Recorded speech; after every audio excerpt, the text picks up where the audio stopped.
എങ്ങനെയാണ് ഒരു perfect time table ഉണ്ടാക്കുന്ന കാര്യമാണ് ഈ വീഡിയോയിൽ നമ്മൾ മനസ്സിലാക്കാൻ പോകുന്നത്. പക്ഷെ അതിന് വരുമ്പോൾ നിങ്ങളോട് തന്നെ ചോദിക്കേണ്ട ഒരു ചോദ്യം, എന്തിനാണ് ഒരു ടൈം ടേബിൾ? സിമ്പിൾ ഉത്തരമാണ്, നിങ്ങൾക്ക് എന്തോ ചെയ്യാനുണ്ട്. അതായത് ഇന്നത്തെ ദിവസം നിങ്ങൾക്ക് എന്തൊക്കെയോ ചെയ്യണമെന്ന് ആഗ്രഹമുണ്ട്. പക്ഷെ അത് മനസ്സിലിങ്ങനെ വെച്ചുകൊണ്ടിരുന്നാൽ ചിലപ്പോൾ നടക്കില്ല എന്ന് നിങ്ങൾക്കറിയാം. അതുകൊണ്ട് നിങ്ങൾക്ക് ചെയ്യാനുള്ള ആഗ്രഹമുള്ള കാര്യങ്ങൾ ഇന്ന ടൈമിൽ ഞാൻ ചെയ്യും, അല്ലെങ്കിൽ എനിക്ക് ചെയ്യണം എന്നുള്ള കാര്യം ഒരു പേപ്പർ കഷ്ണത്തിൽ എഴുതി വെക്കുന്നു. എന്നിട്ട് നിങ്ങളത് ഫോളോ ചെയ്തു. ആ ഫോളോ ചെയ്യുന്ന പേപ്പർ കഷ്ണമാണ് ടൈം ടേബിൾ. ഇതിലാകെയുള്ള വ്യത്യാസം എന്താണ്?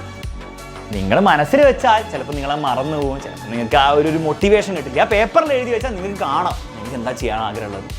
ഇനി നിങ്ങൾ ഏറ്റവും ഇതിൽ ഇമ്പോർട്ടൻ്റ് ആയിട്ടുള്ള കാര്യം ഞാൻ ഇടയ്ക്ക് പറഞ്ഞിട്ടുണ്ടായിരുന്നു, നിങ്ങളുടെ ടൈം ടേബിൾ ഉണ്ടാവേണ്ടത് എന്താണ്? നിങ്ങൾക്ക് നടപ്പിലാക്കാൻ, നിങ്ങൾക്ക് ചെയ്യാൻ ആഗ്രഹമുള്ള കാര്യങ്ങളാണ് ആ ടൈം ടേബിൾ ഉണ്ടാവേണ്ടത്. എനിക്ക് ചെയ്യാൻ ആഗ്രഹമുള്ള ആരല്ല, നിങ്ങളുടെ പേരൻസിന് ചെയ്യാനുള്ള ആഗ്രഹമല്ല, നിങ്ങളുടെ ടീച്ചേഴ്സിനുള്ള ആഗ്രഹമല്ല ആ ടൈം ടേബിൾ ഉണ്ടാവേണ്ടത്. നിങ്ങൾക്ക് എന്താണോ വേണ്ടത്? അപ്പോൾ അവിടെ ഏറ്റവും വലിയ ഫാക്ടർ വരുന്നത് എന്താണ്? നിങ്ങൾക്ക് എന്താണ് ലൈഫ് കൊണ്ട് വേണ്ടത്? ഇന്നുകൊണ്ട് നിങ്ങൾക്ക് എന്താ ചെയ്യാൻ ആഗ്രഹം? നിങ്ങൾക്ക് ഇന്ന് ദിവസം മൊത്തം ഗെയിം കളിക്കുക, ഇൻസ്റ്റാഗ്രാം നോക്കുക, യൂട്യൂബ് നോക്കുക ആഗ്രഹമെങ്കിൽ നിങ്ങളത് എഴുതിക്കോ. പക്ഷെ അത് വെച്ചിട്ട് നിങ്ങൾ ഒരിക്കലും എക്സ്പെക്ട് ചെയ്യരുത് നിങ്ങളുടെ പരീക്ഷയിൽ അല്ലെ സ്കൂളിലെ നിങ്ങളുടെ പെർഫോമൻസ്, അക്കാഡമിക് പെർഫോമൻസിൽ നിങ്ങൾക്ക് വലിയ കാര്യങ്ങൾ ചെയ്യാൻ പറ്റും നിങ്ങൾ എക്സ്പെക്ട് ചെയ്യരുത്. നേരെ മറിച്ച് നിങ്ങൾക്ക് കുറച്ചൊക്കെ ആഗ്രഹമുണ്ട്, പഠിക്കണം എന്ന് ആഗ്രഹമുണ്ട്. ഇന്ന് ഒരു 3 മണിക്കൂറെങ്കിലും ഇന്നത്തെ ദിവസം, 2 മണിക്കൂറെങ്കിലും ഇന്നത്തെ ദിവസം പഠിക്കണം. വെക്കേഷൻ ആണെങ്കിൽ പോലും എനിക്ക് പഠിക്കണം എന്ന് ആഗ്രഹം ഉള്ളാലേ നിങ്ങൾക്ക് ആഗ്രഹമുണ്ട്. എനിക്ക് സ്കൂളിലൊക്കെ പോകുമ്പോൾ നന്നായിട്ട് പഠിക്കണം, നല്ല മാർക്ക് വാങ്ങണം, നല്ലൊരു കരിയർ ഉണ്ടാക്കണം എന്ന് നിങ്ങൾക്ക് ആഗ്രഹം ഉണ്ടെങ്കിൽ ആ പേപ്പറിൽ എഴുതി വെക്കുക. ആ പേപ്പർ നിങ്ങളെ സഹായിക്കും. അതിനോടൊപ്പം ഇൻസ്റ്റാഗ്രാം നോക്കണം എന്ന് ആഗ്രഹമുണ്ട്, അതും എഴുതി വെച്ചോ, അതും നമുക്ക് നടപ്പിലാക്കാം. ക്ലിയർ ആണ്? അപ്പോൾ ആ ഉള്ളാലെ ആ ആഗ്രഹം ഉണ്ടെങ്കിൽ മാത്രമേ ഇത് നിങ്ങൾ അങ്ങോട്ട് ഇനി കണ്ടിട്ട് കാര്യമുള്ളൂ. അല്ലാണ്ട് എന്തെങ്കിലും ഒരു ടൈം ടേബിൾ ഞാൻ തരും, അത് ഫോളോ ചെയ്തിട്ട് നിങ്ങളുടെ ജീവിതം മൊത്തം മാറും എന്ന് നിങ്ങൾ വിചാരിക്കുകയാണെങ്കിൽ നിങ്ങൾക്ക് തെറ്റിപ്പോയി. അത് നടക്കാനേ പോകുന്നില്ല. എൻ്റെ മാത്രമല്ല, നിങ്ങൾ ആരുടെ വീഡിയോ എത്ര പ്രാവശ്യം കണ്ടാലും നടക്കാൻ പോകുന്നില്ല, ആസ് ലോങ് ആസ് ഉള്ളിൽ നിന്ന് ആ സാധനം വന്നില്ലെങ്കിൽ. Okay, ready? അപ്പോൾ ഈ കാര്യം മനസ്സിലായി. നിങ്ങൾ റെഡി ആണെങ്കിൽ നമുക്ക് എന്ത് ചെയ്യാം, എങ്ങനെയാണ് ടൈം ടേബിൾ ഉണ്ടാക്കുന്ന കാര്യം മനസ്സിലാക്കാം. ഒരു ആക്ച്വൽ ടൈം ടേബിൾ വെച്ചിട്ട് നമുക്ക് നോക്കാം. ഇപ്പോൾ വെക്കേഷൻ ദിവസങ്ങളാണ്, നിങ്ങൾക്ക് സ്കൂളിലൊന്നും പോകാനുണ്ടാവില്ല. അപ്പോൾ ഹോപ്പ്ഫുള്ളി രാവിലെയുള്ള സമയങ്ങൾ നിങ്ങൾ ഫ്രീ ആയിരിക്കും. അപ്പോൾ രാവിലെ മുതൽ നമ്മൾ ടൈം ടേബിൾ തുടങ്ങിക്കോ. പലരും ഉണ്ടാകുന്ന മിസ്റ്റേക്ക്, പഠിക്കാനുള്ള സമയം മാത്രം ടൈം ടേബിളിൽ എഴുതും. വേണ്ട, നിങ്ങൾ ഫുൾ ഡേ നിങ്ങൾ ഷെഡ്യൂൾ ചെയ്തോ. നിങ്ങളുടെ ഫ്രീ ടൈം എല്ലാം നിങ്ങൾ ഷെഡ്യൂൾ ചെയ്തോ. അപ്പോൾ രാവിലെ നിങ്ങൾ 7 മണിക്കാണ് എനിക്ക് 7 മണി മുതൽ 9 മണി വരെ നിങ്ങൾ എന്തായാലും പഠിക്കാൻ പോകുന്നുണ്ടാവില്ല. എനിക്കറിയില്ല, ഞാൻ സാമ്പിളാണ് കാണിക്കുന്നത്. നിങ്ങൾക്ക് ഇതിനനുസരിച്ച് നിങ്ങളുടെ ചേഞ്ച് ചെയ്യാം. ഇപ്പം ഞാനാണ് ഇപ്പോൾ 10ാം ക്ലാസ്സിലോ പ്ലസ് ടു ഇല്ലെങ്കിൽ ഞാൻ ചിലപ്പോൾ രാവിലെ 7 മണിക്ക് ഒന്നും പഠിക്കാൻ പോകുന്നില്ല. ഞാൻ രാവിലെ 7 മണി മുതൽ 9 മണി വരെ ഞാൻ എന്ത് ചെയ്യും, ബ്രേക്ക്ഫാസ്റ്റ് ഒക്കെ കഴിക്കും, ഞാൻ ചില്ലടിക്കും. ചില്ലടിക്കുക എന്ന് പറഞ്ഞാൽ ഞാൻ ചിലപ്പോൾ ഇൻസ്റ്റാഗ്രാം നോക്കും, ചിലപ്പോൾ യൂട്യൂബ് നോക്കും, എൻ്റെ രീതിയിൽ ഓക്കെ, ഫ്രണ്ട്സിൻ്റെ അടുത്ത് സംസാരിക്കും, വാട്ടെവർ. ഈ വിഷയമുള്ള കാര്യമല്ല, ഞാൻ പഠിക്കാൻ പോകുന്നില്ല സമയത്ത്. പക്ഷേ നിങ്ങളപ്പോൾ പഠിക്കുമെങ്കിൽ നിങ്ങൾ എഴുതി വെച്ചോ. ഇനി ഈവൻ ബെറ്റർ, ഈ ചില്ലെന്ന് പറഞ്ഞാൽ നിങ്ങൾ എന്താ ഉദ്ദേശിക്കുന്ന ആരും കൂടെ എഴുതി വെച്ചോ. ഞാനാണ് അത് പ്രോപ്പറായിട്ട് എൻജോയ് ചെയ്ത് ചെയ്യാലോ. അത് കഴിഞ്ഞിട്ട് ഞാൻ എന്ത് ചെയ്യും, 9 മണിയാകുമ്പോൾ ഞാൻ പഠിക്കാൻ തുടങ്ങും. അല്ലെങ്കിൽ പിന്നെ ഞാൻ ടൈം ടേബിൾ ഉണ്ടാക്കിക്കൊണ്ടിരിക്കുന്നതിൽ കാര്യമില്ല. മൊത്തം ചില്ല് ചെയ്യാനാണെങ്കിൽ 10:30 വരെ 1.5 മണിക്കൂറിൽ കൂടുതൽ ഒരു സ്റ്റഡി സെഷൻ കൊണ്ടുപോകാതിരിക്കുകയാണ് നല്ലത്. ആ 1.5 മണിക്കൂറിൽ ഇടയ്ക്ക് ഒരു ബ്രേക്ക് എടുക്കുക. ഒരു 40 മിനിറ്റ്സ് കഴിയുമ്പോൾ ഒരു 5 മിനിറ്റ് ബ്രേക്ക് എടുക്കാം. ഓക്കെ, അതിൽ ഞാൻ പഠിക്കുമെന്ന് മാത്രം എഴുതി വെച്ചാൽ പോരെ, എന്ത് പഠിക്കും എന്ന് എഴുതണം. അപ്പോൾ അവിടെയാണ് നിങ്ങളുടെ ബാച്ചിൽ ജോയിൻ ചെയ്ത് കൂട്ടിയാണ് നിങ്ങളുടെ ബാച്ചിലെ ടൈം ടേബിൾ വരുന്നത്. ഇപ്പോൾ നിങ്ങൾ പ്ലസ് 2 ബാച്ചിൽ ജോയിൻ ചെയ്തവരാണ്, അന്ന് നിങ്ങൾക്ക് കാണാനുള്ള വീഡിയോസ് ഉണ്ട്. അപ്പോൾ ഇന്ന് കാണാനുള്ള May 2 കാണാനുള്ള വീഡിയോസ് ആണുള്ളത്. അപ്പോൾ അത് തന്നെയാണ് നിങ്ങൾ ഫസ്റ്റ് ചെയ്യേണ്ടത്. അല്ലാണ്ട് വേറെ എന്തെങ്കിലും തോന്നിയല്ല നിങ്ങൾ പഠിക്കേണ്ടത്. നിങ്ങൾ SLC ബാച്ചാണോ വാട്ടെവർ, ഇപ്പോൾ ഞാനിപ്പോൾ ഫസ്റ്റ് കാണിച്ച SLC ബാച്ചാണ്, പ്ലസ് 2 ഇയർ ബാച്ചാണ്, നിങ്ങൾക്ക് അതിൻ്റെ ടൈം ടേബിൾ ഉണ്ടാവും. അതാണ് നിങ്ങൾ കാണേണ്ടത്. ഓക്കെ, ഇനിയിപ്പോൾ നിങ്ങൾക്ക് എന്ത് ചെയ്യാം, നിങ്ങൾക്ക് ഓൾറെഡി പെൻഡിങ് ആയിട്ടുള്ള നിങ്ങൾ കാണേണ്ടിയിരുന്ന കാര്യങ്ങൾ നിങ്ങൾ കാണാത്തതുകൊണ്ട് അതും നിങ്ങൾ അതിൽ ഇൻക്ലൂഡ് ചെയ്യാം. അപ്പോൾ നിങ്ങളുടെ ഫ്രീഡമാണിത്. പക്ഷേ മിനിമം അന്നത്തെ ടൈം ടേബിളിലുള്ള കാര്യങ്ങൾ നിങ്ങൾ അത് കണ്ടിരിക്കണം. അത് ഫസ്റ്റ് തന്നെ കണ്ടു തീർന്നാൽ പരിപാടി തീർന്നു, അന്ന് ചെയ്യാനുള്ള കാര്യം തീർന്നു. ഓക്കെ, അപ്പോൾ ആ ലേണിംഗ് വീഡിയോസാണ് നിങ്ങളിവിടെ ഫസ്റ്റ് തന്നെ കൊടുക്കാൻ വേണ്ടി ശ്രമിക്കേണ്ടത്. ഇപ്പോൾ ഫിസിക്സിലെ ഫസ്റ്റ് ചാപ്റ്ററിലെ ഏത് ലേണിംഗ് വീഡിയോസാണ് നിങ്ങൾ ആ 1.5 മണിക്കൂർ കൊണ്ട് പഠിക്കാൻ പോകുന്നത്. അപ്പോൾ ഓരോ ലേണിംഗ് വീഡിയോസിൻ്റെ ലെങ്ത് നിങ്ങൾ ആപ്പിൽ നോക്കിയാൽ മനസ്സിലാവും. അപ്പോൾ അതിനനുസരിച്ച് നിങ്ങൾ എന്ത് ചെയ്യുക, ടൈം ചെയ്യുക. ക്ലിയർ ആണല്ലോ? ഓക്കെ, അപ്പോൾ അത് കൃത്യമായിട്ട് ഉണ്ടാവണം. എന്താണ് നിങ്ങൾ പഠിക്കാൻ പോകുന്നത്, ഏത് ചാപ്റ്ററിൻ്റെ ഏത് ഭാഗമാണ്, ഏത് വീഡിയോസാണ് നിങ്ങൾ പഠിക്കാൻ പോകുന്നത്. ഇനി റിവിഷൻ ചെയ്യുകയാണ്, ഏത് ചാപ്റ്ററിൻ്റെ ഏത് ഭാഗമാണ് നിങ്ങൾ റിവിഷൻ ചെയ്യാൻ പോകുന്നത്, ഏതൊക്കെ വീഡിയോസാണ് അല്ലെങ്കിൽ ഏതൊക്കെ ക്ലാസ്സാണ് റിവിഷൻ ചെയ്യാൻ പോകുന്നത്. ഇനി നോട്ട് ഉണ്ടാക്കാനാണ് പ്ലാനിങ്, ഏതൊക്കെ ചാപ്റ്ററിന്, അത് കൃത്യമായിട്ടുണ്ടാവണം. 10:30 ആകുമ്പോൾ നിർത്തും വേണം.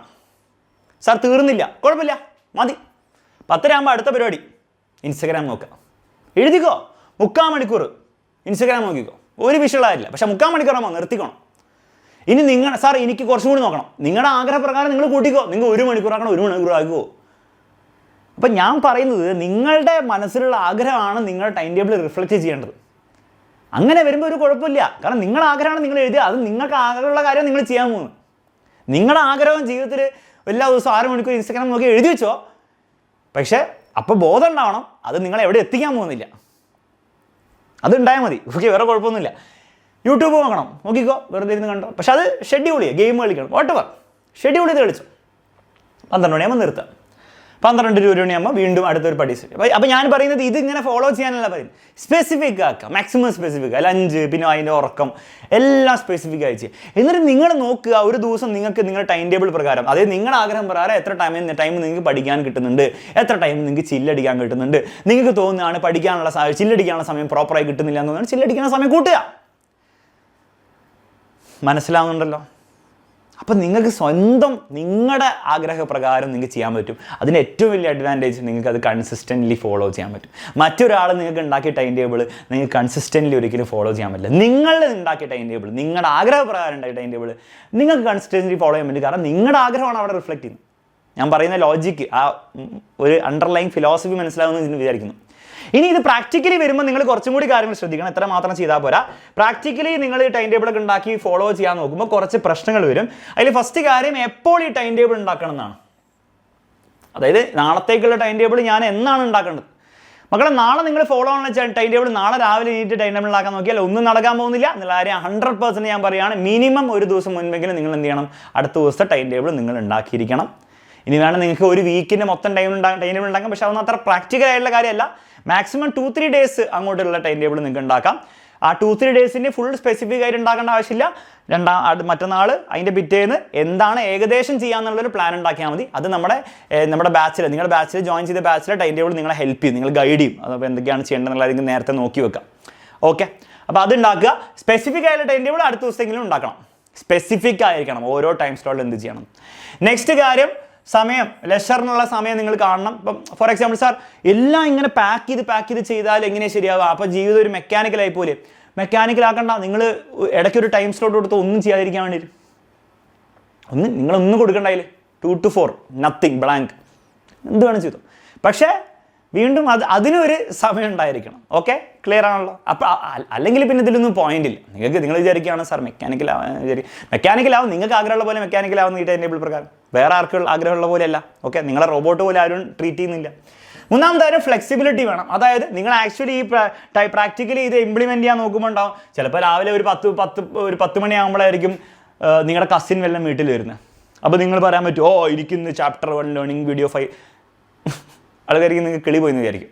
അപ്പോൾ അതിനനുസരിച്ച് നിങ്ങൾ ടൈം ടേബിൾ നിങ്ങൾ ആ ഡേ തന്നെ മാറ്റിക്കൊണ്ടിരിക്കുക. അപ്പോൾ പലരും ഉണ്ടാക്കുന്ന മിസ്റ്റേക്ക്, ഇത് മുന്നത്തെ ടൈം ടേബിൾ തെറ്റി, അപ്പം ഇന്ന് ഫുള്ള് തെറ്റി. അങ്ങനെ ചെയ്യരുത്. നിങ്ങൾക്ക് അതിൻ്റെ ബാക്കിയുള്ളത് മാറ്റിയാൽ പോരെ, മോഡിഫൈ ചെയ്താൽ പോരെ. അപ്പോൾ മോഡിഫൈ ചെയ്തുകൊണ്ടിരിക്കണം. അത് ഒരിക്കലും ഒരു എക്സ്പെക്ട് ചെയ്യരുത് ഓരോ ദിവസം ടൈം ടേബിൾ നിങ്ങൾ 100% ഫോളോ ചെയ്യാൻ പറ്റും. മിക്ക സമയത്തും എല്ലാ ദിവസവും ടൈം ടേബിൾ ഒരു 80% നമുക്ക് ഫോളോ ചെയ്യാൻ പറ്റുള്ളൂ. അത് തന്നെ ഒരു സക്സസ് ആയിട്ട് നിങ്ങൾ കരുതുക. പിന്നെ അതിങ്ങനെ മാറ്റിക്കൊണ്ടിരിക്കുക, നിങ്ങൾ പോസ്റ്റ്പോൺ ചെയ്തുകൊണ്ടിരിക്കുക. ഇപ്പോൾ കസിൻ വന്നു 10:30 ആകുമ്പോഴത്തേക്കും കസിൻ പോയുള്ളൂ. അപ്പോൾ നിങ്ങൾക്ക് പഠനം നിങ്ങൾക്ക് അരമണിക്കൂർ കിട്ടിയുള്ളൂ. It is okay. നിങ്ങൾ എന്ത് ചെയ്യുക, ഈ ബ്രേക്ക് എടുക്കുക, എന്നിട്ട് ഇടയിൽ എന്ത് ചെയ്യുക, അപ്പം തന്നെ മാറ്റുക, അന്ന് തന്നെ മാറ്റുക. ടൈം ടേബിൾ കുറച്ച് എന്താണ് പഠിക്കാൻ വേണ്ടിയിട്ട്. മനസ്സിലല്ലേ? ആ ഫ്ലെക്സിബിലിറ്റി എപ്പോഴും നിങ്ങൾക്ക് ഉണ്ടാവണം. അപ്പോൾ അത് നിങ്ങൾ നോട്ട്ബുക്കിലാണ് ടൈം ടേബിൾ ഉണ്ടാക്കുന്നത്, നോട്ട്ബുക്കിൽ കറക്ഷൻ വരുത്തുക, അത്രേ ഉള്ളൂ. നിങ്ങൾ ആപ്പിലോ അല്ലെങ്കിൽ ഫോണിലെ ഏതെങ്കിലും നോട്ട്സിൻ്റെ ആപ്പിലാണെങ്കിൽ അത് ജസ്റ്റ് ഡിലീറ്റ് ചെയ്തിട്ട് ഇതാക്കിയാൽ പോരെ. ഓക്കെ, റിവിഷന് വേണ്ടിയിട്ടുള്ള സ്ലോട്ട്സും കരുതണം. എപ്പോഴും പഠിച്ച് മുന്നോട്ട് പോയാൽ പോരാ, ഇടയ്ക്കിടയ്ക്ക് റിവൈസ് ചെയ്യാൻ വേണ്ടിയിട്ട്. ഏറ്റവും ഐഡിയലി നിങ്ങളിപ്പോൾ ഇന്ന് ഇത് പഠിച്ചു എന്ന് വിചാരിക്കുക, ഇതിൻ്റെ റിവിഷൻ നാളെ ചെയ്യേണ്ട ആവശ്യമില്ല. നാളെ എന്തായാലും നിങ്ങൾക്ക് ഓർമ്മയുണ്ടാവും. ഒരു 5 ഡേയ്സിനുള്ളിൽ എന്ത് ചെയ്യുക, അല്ലെങ്കിൽ 6 ഡേയ്സിൽ നിങ്ങൾ ഫസ്റ്റ് റിവിഷൻ ചെയ്യുക. അപ്പോൾ അങ്ങനെ ഒന്ന് പ്ലാൻ ചെയ്യുന്നത് നല്ലതായിരിക്കും. അത് റിവിഷൻ ടൈം ടേബിളിൽ, അല്ലെങ്കിൽ ഈ ടൈം ടേബിളിൽ നിങ്ങൾ ചേർക്കണം, മറന്നു പോകരുത്. എപ്പോഴും പഠിക്കുന്ന മാത്രമല്ല, റിവിഷനും അതിൽ ചേർക്കണം. പിന്നെ റിലാക്സ് ചെയ്യാൻ വേണ്ടി ചെറിയ ദിവസങ്ങൾ കൊടുക്കുക. ഇപ്പോൾ നാളെ നിങ്ങൾക്ക് എന്താണ്, ഒരു സൺഡേ അല്ലെ സാറ്റർഡേ ടൈം ടേബിൾ വേണ്ട, എല്ലാ ദിവസവും ടൈം ടേബിൾ വേണ്ട. നിങ്ങൾക്ക് അന്ന് ആഗ്രഹം ടൈം ടേബിൾ ഇല്ലാതെ ജീവിക്കാനാണ് ആഗ്രഹമെങ്കിൽ നിങ്ങളങ്ങനെ ജീവിക്കുക. എല്ലാ ദിവസവും ഭയങ്കര മാൻഡറ്ററി ആയിട്ടുള്ള കാര്യമല്ല, നമുക്ക് ജീവിതവും വേണം. ടൈം ടേബിളിൽ അത് ഹെൽപ്പ് ചെയ്യുന്നു മാത്രമേ ഉള്ളൂ. അല്ലാണ്ട് ടൈം ടേബിൾ പ്രകാരം എല്ലാ ദിവസവും ഞാൻ ജീവിതകാലം ജീവിക്കുന്നു അങ്ങനെയൊന്നുമില്ല. ഇടയ്ക്ക് ടൈം ടേബിൾ ഇല്ലാത്ത ദിവസങ്ങൾ കൊടുക്കുക. ഫാമിലി ആയിട്ട് പുറത്ത് പോകണം, എന്തിനാ ടൈം ടേബിൾ വേണ്ട. ഓക്കെ, കൺസിസ്റ്റൻസി ഇതിൽ വളരെ ഇമ്പോർട്ടൻ്റ് ആണ്. ഓക്കെ, അപ്പോൾ ഇതിൽ നിങ്ങൾ ശ്രദ്ധിക്കേണ്ട കാര്യം, ഇടയ്ക്കുള്ള ചില ദിവസങ്ങളിൽ നിങ്ങൾക്ക് ഇതിൽ ഒന്നും ചെയ്യാൻ പറ്റാത്ത വരും, നിങ്ങൾക്ക് തീരെ മോട്ടിവേഷൻ ഇല്ലാത്ത അങ്ങനത്തെ അവസ്ഥയിൽ വരും. അത് നാച്ചുറലാണ്. അതിൻ്റെ അർത്ഥം ഒരിക്കലും എന്നല്ല ഈ ടൈം ടേബിൾ പരിപാടി വർക്ക് ആവുന്നില്ല എന്നല്ല. അത് അന്നത്തെ ദിവസം വർക്ക് ആയില്ല, ചിലപ്പോൾ അടുത്ത ദിവസം വർക്ക് ആവില്ല. പക്ഷെ അത് നിങ്ങൾക്ക് വീണ്ടും അടുത്ത ദിവസങ്ങളിൽ നിങ്ങൾക്ക് ആ മോട്ടിവേഷനൊക്കെ തിരിച്ച് കിട്ടും എന്നുള്ളൊരു ഉള്ളിൻ്റെ ഉള്ളിൽ ആ ബോധം ഉണ്ടായിരിക്കണം. അല്ലാണ്ട് 2 ദിവസം ഇത് വർക്കായില്ല, അതുകൊണ്ട് ടൈം ടേബിൾ പരിപാടിയിലൊന്നും എൻ്റെ ജീവിതത്തിൽ വർക്കാവില്ല എന്ന് നിങ്ങൾ വിചാരിച്ചു കഴിഞ്ഞാൽ വർക്കാവില്ല, അത്രേ ഉള്ളൂ. ഓക്കെ, നിങ്ങൾ ഈ പരിപാടി നിർത്തും, പിന്നെ ഒരു പരിപാടി വർക്കാവില്ല. അപ്പോൾ നിങ്ങൾ മനസ്സിലാക്കേണ്ടത് ഇടയ്ക്കുള്ള ദിവസങ്ങൾ, ചില ദിവസങ്ങളിൽ ഇത് തീരെ വർക്കൗട്ട് ആവാത്ത ലെവലിലേക്ക് വരും. പക്ഷെ നിങ്ങൾ മനസ്സിലാക്കി ഇറ്റ് ഇസ് ഓക്കെ. ഞാൻ ലോങ് ടേമിലേക്കാണ് ചിന്തിക്കുന്നത്, അല്ലാണ്ട് നാളെയും മറ്റന്നാളും മാത്രം അല്ല എൻ്റെ ജീവിതത്തിലുള്ളത്. ഞാൻ ലോങ് ടേമിലേക്കാണ് ചിന്തിക്കേണ്ടത്. ഒരു വർഷമാണ് ഞാൻ മനസ്സിൽ കാണേണ്ടത്. അതുകൊണ്ട് 1-2 ദിവസം പോയാലും എനിക്ക് കുഴപ്പമില്ല, പോട്ടെ. ഞാൻ പിന്നെയും 3-ാം ദിവസം ഞാൻ വീണ്ടും തിരിച്ച് ട്രാക്കിൽ ആവും, അതെനിക്ക് കഴിയും എന്നുള്ളൊരു ബിലീഫ് മതി. ഓക്കെ, ബിലീഫ് ഉണ്ടെങ്കിൽ അത് നടന്നോളും. അപ്പോൾ ആ കൺസിസ്റ്റൻസി വളരെ ഇമ്പോർട്ടൻ്റ് ആണ്. 1-2 ദിവസമൊക്കെ ഫ്ലോപ്പ് ആയാലും പേടിക്കേണ്ട ആവശ്യമില്ല. നെക്സ്റ്റ്, ഇത് എവിടെ എഴുതണം അത് നിങ്ങളുടെ ചോയ്സാണ്. നിങ്ങൾക്കൊരു നോട്ട്ബുക്കിൽ എഴുതാം, പക്ഷെ അതിനൊരു സ്ഥലം ഉണ്ടാവണം, ഒരു വൃത്തിയുള്ളൊരു സ്ഥലം ഉണ്ടാവണം. ഏതിലും കടലാസിൽ എഴുതുക അങ്ങനെയൊന്നും ചെയ്യരുത്. ഒരു നോട്ട് പാഡിലോ നോട്ട്ബുക്കിൽ എഴുതാം. അല്ലെങ്കിൽ നിങ്ങൾക്ക് ടൈം ടേബിൾ ഉണ്ടാക്കുന്ന ആപ്സ് ഉണ്ട് അല്ലേ, അങ്ങനത്തെ കുറേ ആപ്സ് ഉണ്ട്, പ്രൊഡക്ടിവിറ്റി ആപ്സ് എന്ന് പറയും, അതിൽ ചെയ്യാം. അല്ലെങ്കിൽ ഏതെങ്കിലും ഫോണിൻ്റെ നോട്ട്സിൻ്റെ ആപ്പൊക്കെ ഉണ്ടാവില്ലേ, അപ്പോൾ അതിൽ എഴുതാം. ഓക്കെ, ഞാൻ പേഴ്സണലി നോട്ട്സിൻ്റെ, എൻ്റെ ലാപ്ടോപ്പിൽ നോട്ട്സിൻ്റെ ഒരു ആപ്പിലാണ് എൻ്റെ ടൈം ടേബിൾ എല്ലാ ദിവസവും എഴുതാം. ഞാൻ സ്കൂളിൽ പഠിക്കുമ്പോഴുള്ള കാര്യമല്ല പറയുന്നത്, ഇന്ന് വരെ എനിക്ക് ടൈം ടേബിൾ ഉണ്ട്. ഈ വീഡിയോസ് എടുക്കണം, ടൈം ടേബിളിൻ്റെ വീഡിയോ എടുക്കണം എന്ന് പറയാൻ എൻ്റെ ടൈം ടേബിൾ കിടപ്പുണ്ട് ഇന്നത്തെ ഇതിൽ. അതുകൂടാതെ വേറെയും കുറേ വീഡിയോസ് എനിക്ക് റെക്കോർഡ് ചെയ്യണം, അതൊക്കെ എൻ്റെ ടൈം ടേബിൾ കിടപ്പുണ്ട്. അപ്പോൾ ഞാൻ എൻ്റെ ലാപ്ടോപ്പിൽ ഒരു ആപ്പിലാണ് ചെയ്യുക. ഡസൻ മാറ്റർ നിങ്ങൾ എവിടെ ചെയ്താലും നിങ്ങൾക്ക് കംഫർട്ടബിൾ ആയിട്ട് ചെയ്യുക. ഇടയ്ക്ക് വേണം മാറ്റാം. അപ്പോൾ ഞാനും ഇടയ്ക്ക് മാറ്റും. ഇടയ്ക്ക് എനിക്ക് ആ ടൈം ടേബിളിൽ ഞാൻ ഇപ്പോൾ ഉപയോഗിക്കുന്ന ആപ്പിൽ എനിക്ക് ഇടയ്ക്ക് മടുക്കും. കുറച്ച് കഴിയുമ്പോൾ എനിക്ക് ഭയങ്കര ബോറിങ്ങോ. അപ്പോൾ ഞാൻ ആപ്പ് മാറ്റും. അപ്പോൾ അതിലൊന്നും വിഷയമുള്ള കാര്യമല്ല, നിങ്ങൾക്ക് എങ്ങനെ വേണമെങ്കിലും ചെയ്യാം. ഓക്കെ, ഇടയ്ക്ക് ബുക്കിൽ എഴുതും. അപ്പോൾ അതൊന്നും വിഷയമുള്ള കാര്യമല്ല, അതിലൊന്നുമല്ല കഥ.